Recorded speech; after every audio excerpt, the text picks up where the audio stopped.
السلام عليكم والسلام عليكم، اهلا وسهلا بكم اصدقائي الاعزاء في قناه عائدون. اليوم يوم الاحد 23/6 ساحه جمع مظاهرين الاحرار في ليفربول المؤيدين للقضيه الفلسطينيه والذين ينددون بجرائم الاحتلال بجرائم الجيش الصهيوني ضد الفلسطينيين العزل. اليوم ستنطلق المظاهرة من هذا المكان إلى مركز المدينة، والآن تتجمع المظاهرين رويدا لينطلقوا من هذا المكان باتجاه المركز المديني، مركز تجمع معتاد المظاهرة. كما وعد أحرار ليفربول لن تتوقف المظاهرات في ليفربول حتى تتوقف جرائم الاحتلال، حتى يتوقف قتل الفلسطينيين، حتى يتوقف قتل الأطفال، حتى يتوقف قتل الشجر والبشر والحجر في فلسطين للأسف. وهذا ما هو حاصل حاليا. توزيع التمر للمتظاهرين قبل انطلاق المظاهرة. يا أبو طلال شيخ الشباب، شيخ الثوار الفلسطينيين، شيخ الثوار الفلسطينيين.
المظاهرة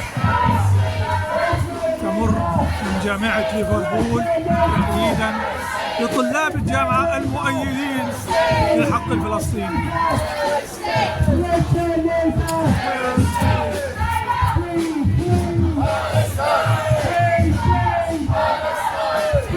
طلبة الجامعة حديقة جامعة ليفربول.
resistance is justified.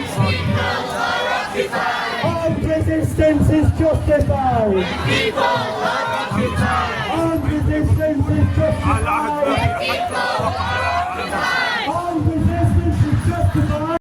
على بيت لاجئ القدس وغزة القدس ورافع القدس وحيفا أجبال النار على بير السبع راجع أنا راجع راجع يا بلادي راجع أنا راجع راجع يا بلادي مع كل الناس مع كل الناس كل الناس كل الناس كل الناس كل الناس كل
وصول المظاهرة لساحة الملكة فيكتوريا بإلقاء الكلمات في هذه المناسبة تأييد للشعب الفلسطيني والتنديد بجيش الاحتلال الصهيوني الذي يرتكب أبشع الجرائم في فلسطين. هنا تتجمع المظاهرة الأسبوعية.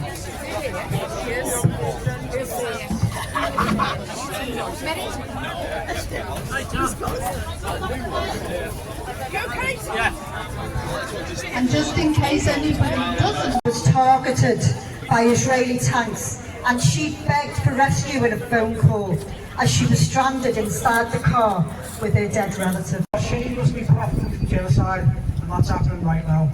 Since 2022, they've substantially boosted their investment in the arms trade. Liverpool Pride takes place on the 27th of July, and Barclays are heavily involved in this. Barclays now holds 2.7 million of shares in Elbit Systems. Elbit is Israel's largest weapons manufacturer, and Barclays have more than doubled their holdings since 2022.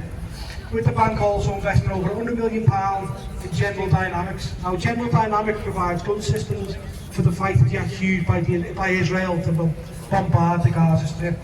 Recent research conducted by the Palestine Solidarity Campaign family and enjoying this weather, but actually none of us can sit still while the horrors of what's happening in the Middle East is still taking place.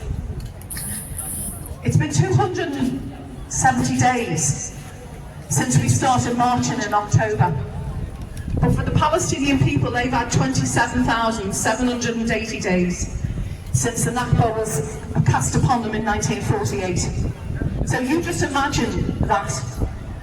I'm an ordinary working mum in this city, and Callum was speaking before about Maslow's hierarchy of needs, which are no different from mine and no different from any Palestinian woman, man or child. Because what you want in your life is you want a home to live in, you want some security, you want a job, you want to be able to live safely. You don't want to be bombed on every night. And let's go back a little bit here, because what happened to the Palestinians was they were turfed out of their homes and told you'll have to go to southern Gaza where it's safe because we're going to bomb you. So they bombed those areas in northern Gaza and the people fled there to somewhere safe, or they thought they were safe. We'll put you in some refugee camps, and hey ho, they were bombed there as well. And it wasn't indiscriminate. There's nothing indiscriminate about bombing people in tents. Absolutely not. We're fighting about health. We're fighting about education. We are fighting about our children's future, exactly the same as those people in Palestine. So all I can say to you here today is be very careful, and be careful what you wish for, because we will end up with a government even worse than what we've got at the moment. I would urge people, look at those papers and you vote with your conscience and you vote with your heart. And all I can say is we'll still be here, because it's not over till Palestine is free, and we'll end the occupation. It takes absolutely zilch notice. I'd like to talk, I've been asked to talk about the effects of the war on climate change. I'd first like to read you a poem about the First World War by an army chaplain who was known as Woodbine Willie, as he used to hand out cigarettes to all those who were suffering physically and mentally in the trenches. For the young among them, Woodbines were a cheap cigarette. The poem is war, waste of muscle, waste of brain, waste of patience, waste of pain, waste of manhood, waste of wealth, waste of beauty, waste of health, waste of blood, waste of tears, waste of youth's most precious years, waste of ways. Massacring 42 plus Palestinians, majority women and children, in 2 attacks targeting the residential blocks in Shakti and Tufa in Gaza City. And later on, attacks on Gaza City killed 3 in a home and 2 killed in an area called Zaytoun. 101 Palestinians killed and 169 injured in Gaza yesterday. 4 kids killed by malnutrition in 1 week in Kamal Adwan Hospital as Israel's aid blockade is starving the north of Gaza. But Israel says one IOF soldier killed, resistance fighters fired rockets at IOF troops in Rafah, Karam Abu Salam crossing and Israeli corridor separating north and south at Gaza. So if you think about it, one IOF soldier and then they go and kill more than 100 Palestinians, just make it make sense, and it just doesn't to me, and it doesn't. This is my poem for the children of Gaza. It's called Abattoirs of Your Mind. Round, like a bullet being fired from a muzzle of a gun. Never-ending murder, nothing new under the sun. But with an AI-aided system killing people in their beds. Automated carnage shooting children in their heads. Like a dumb bomb being dropped with casual disdain on a camp full of civilians seeking shelter from the rain. Like the bullet holes you find in the abattoirs of your mind. Like the tunnels where the hostages pray for their release. Like the futile round of talks aiming for the fire to cease. Like the landmines that are sown, reaping crops of limbs, entire populations crushed to suit the leader's whims. Or the doomsday clock whose hands creep towards the hour, the horror, the cruelty, the etiquette of power. Like the bullet holes you find in the abattoirs of your mind. The phone pinging in your pocket says it's time for you to see raw and brutal footage of the next atrocity. There's missiles being launched across all of your devices, manufacturing consent for yet another crisis. Over there's a crater where there used to be a school, the pupils all in pieces on the surface of the moon. There's a dad who carries fragments of a baby in a bag, a smell you can imagine that makes you want to gag. There's a grandmother in tears, questioning her worth.